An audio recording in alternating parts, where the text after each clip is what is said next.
Hello guys, so let's just go through an example on DH parameters. We are going to take a very famous case study which is the SCARA robot. This is deeply ingrained in the industry, so you'll be seeing an example which is actually put into practice. So let's get on with it. So like the SCARA robot, before you understand the robot, let's just understand what are the requirements for the forward kinematics which we are doing. We need basically to know first which are the links and which are the joints and which type of joints there are. If you can see over here, this is the base, our first, second, third and fourth links. So what we're going to do is first we're going to mark them, whether they are revolute joints or are they prismatic joints. So our first joint definitely rotational, so it is a revolute joint. Second joint over here as well, it is going to rotate over here, right? So on the third axis is basically going to translate up and down, so this is a prismatic joint. On our fourth joint over here, it's basically going to rotate. Let's give this both the axis again. So this fourth thing is going to rotate. So as you can see, we have 1 2 3, we have 3 revolute joints and we have 1 prismatic joint. So now we have got that figured out. Now, as you know, in DH, we need to find 4 values. We need alpha, A, D and theta. We'll be understanding what these mean very quickly. So let's first see what is alpha, right? But before we go on to all of those things, let's first give the axis. First thing which you need to do when you get a diagram like this is you need to give the proper axis. Over here, let's just call this 0. We can see that this is our revolute joint. We first assign the z axis about which the rotation is going to happen. About the base, it is just a fixed joint, so let's just call this as z1 is for this, and we can also assign the z0. Over here we can see this is going to rotate on this joint, so we need to assign another axis over here. Let's call this z2. Then for our third and fourth links, what's going to happen is that our third link is moving up and down, and this is our rotational joint, so we can just give them an axis together, and this axis is going to be our z3 and z4, let's call it, right? Now what's going to happen is the next thing is that we are going to assign our first axis arbitrarily, and the next axis will be dependent on the first, and so on, right? So our first axis, again this is a fixed joint. Let's just mark it over here. On a fixed joint you can put the axis over here as well. So let's just call that there's an x0 over here. This is the x-axis for the base. Now what we need to assign is our x1. So x1 is basically perpendicular to our z1 and a z2 axis. So basically it's going to be perpendicular to these both. So this will be our x1. So just to relate to the DH, let's just show you that the angle between xi and xi minus 1 along the z-axis is basically your theta. So this is actually going to be your theta 1. You will see that later. We will fill up this table, right? So that is your x1. Now this joint, right, we need for our x2, what we are going to go is we are going to go joint by joint. So our z2 and our z3, this is our z3. So perpendicular to both of these, we are going to get our x2. So our x2 is over here. Now you might think that x1 and x2 are in the same line, but that is not necessarily true. Like let's say both of my arms are that joint. So as you can see, our x2 axis can rotate. So there can be an angle formed between x2 and x3. So our, let's say x1 is going like this. Our x2 can basically rotate like this, and you can have an angle between x1 and x2, right? So that is basically going to be your theta 2. Our x2 is over here. It's going to extend like this. Now our third link, what it's doing is it's not exactly rotating. It's just translating up and down. So what we are going to do is we are going to assign our x3 over here, right? And because our x3 and our fourth link are at the same point, we are also going to assign our x4 over here. It's basically we are doing it over here, but just remember that x4 we are assigning for this joint and our x3 is being assigned for this link. So like x4 is for this link, x3 is for this link. We are assigning it together, but you can think of it as two lines over here. Now you know that our x4 can rotate. So basically our x4 and x3, let's say they are on the same line, but our x4 can basically rotate out because this is a revolute joint. So there can be an angle formed between x3 and x4 as well. That is actually going to be our theta 4.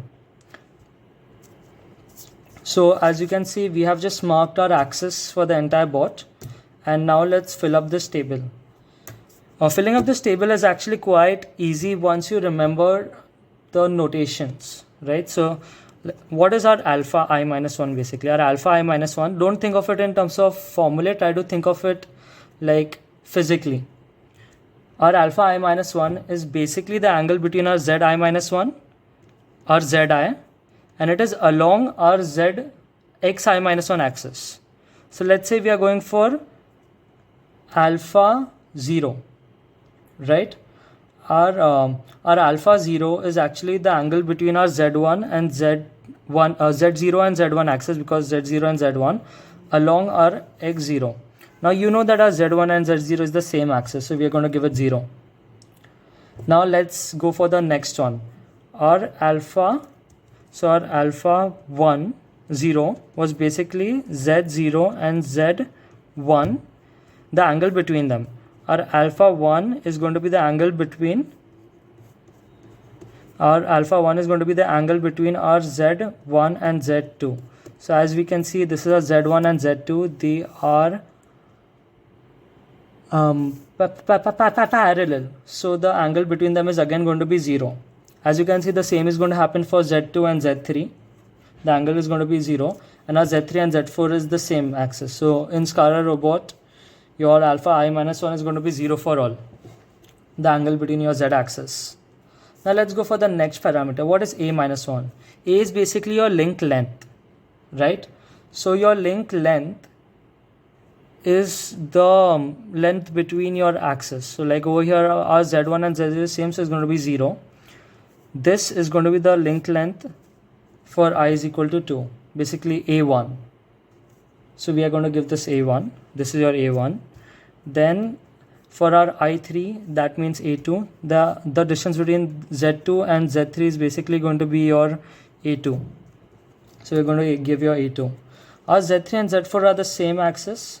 So again, we can't have any distance between them, so it's going to become 0. So just the way alpha had this formula, A has this formula in the sense. The link length is basically the distance between zi minus 1 and z1, zi minus 1 and zi along xi minus 1. So that is your link length formula. So we have filled out that now, right? Now let's move forward. What is our d? Our d is basically our offset. Alright, so d is the offset between your x-axis and it is along the z direction. So you can write d as this. di is basically the offset between your xi minus 1 and xi along the zi axis. So as you can see over here, it is in the same plane. You can see that we are drawing xi1 and x0 from the same point, right? It's in the same plane. So there is no offset between them. So your di is going to become 0 for 1. Over here you can see that actually our x1 and x2 are in the same plane. We are drawing this, but this is very minimal distance. As you can see, like in most Scalar robots, this will be side by side. This is in the same joint. I've just drawn it like this. So actually the distance between our x2 is over here and x1 is over here. We draw it in the same plane. So because it is in the same plane, starting from the same point, then the offset is again 0. You can see our x2 is going like this, like in this plane, this entire plane, and our x3 is over here. So you can see that there is a distance between our x2 plane and our x3 plane. That is basically our offset over here. So for our I is equal to 3, it's going to become d3. This distance basically.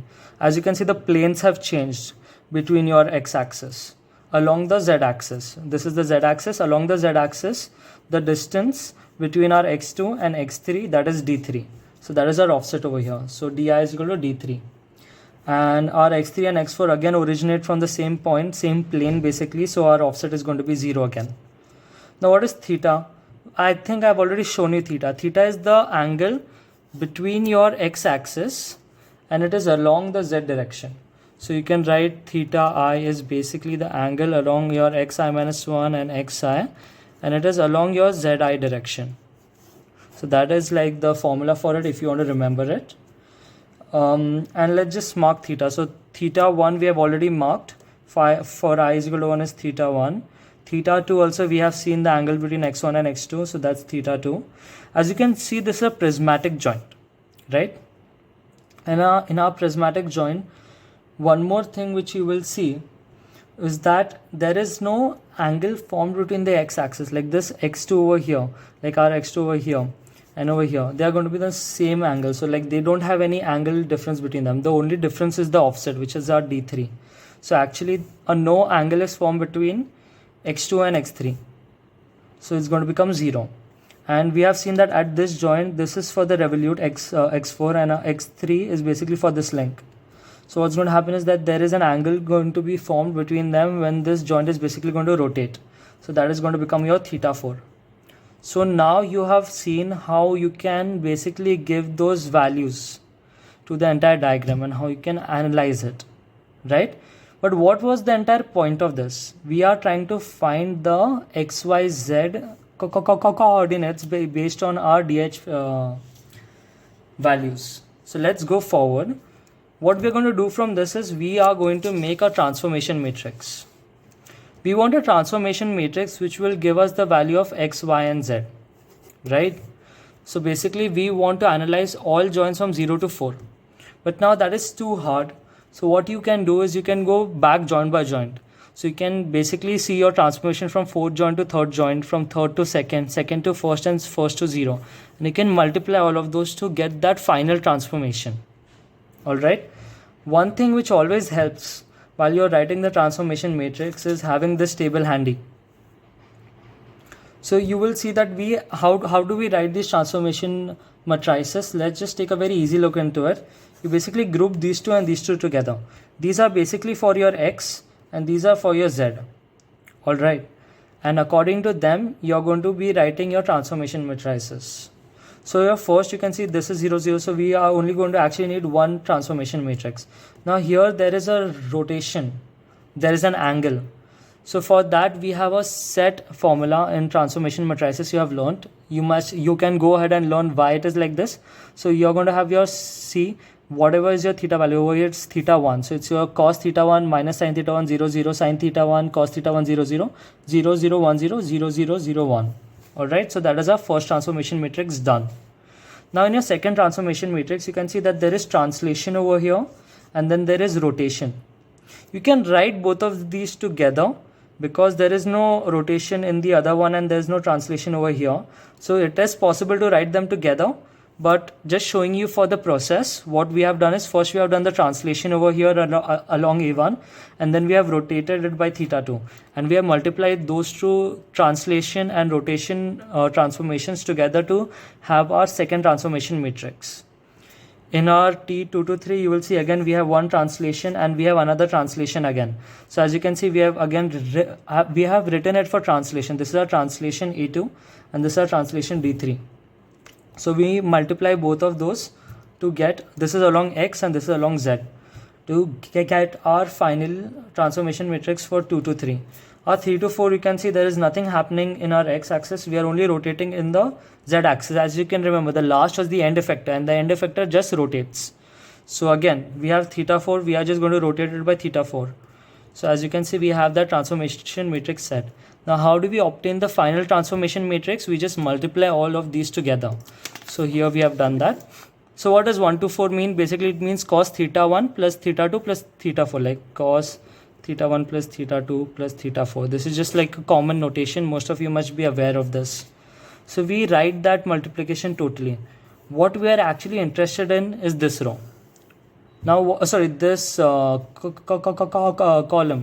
What this is going to provide us with is, it's going to provide us with XYZ matrices. So XYZ values, which we were after.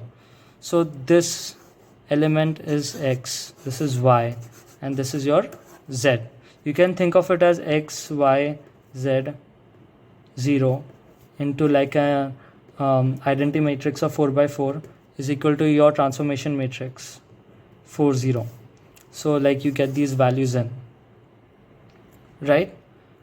Now with our xyz we can basically understand what is the location where our end effector is going to, where our joints are. So like forward kinematics basically goes from your angles to your xyz values. We have a formula for this in terms of our dh parameters, in terms of our theta and our offset, and that is basically how you analyze a big problem. Once you have done SCARA, there are many more such problems. You can go for 3 planar joints, you can go for 2 planar joints, you can go for translationary robots, you can go for rotationary robots. Like there are robots which just rotate, like it will rotate along this axis, then this axis, then this axis. So what you need to understand is the process. From here I'm pretty sure you guys will figure it out. Best of luck.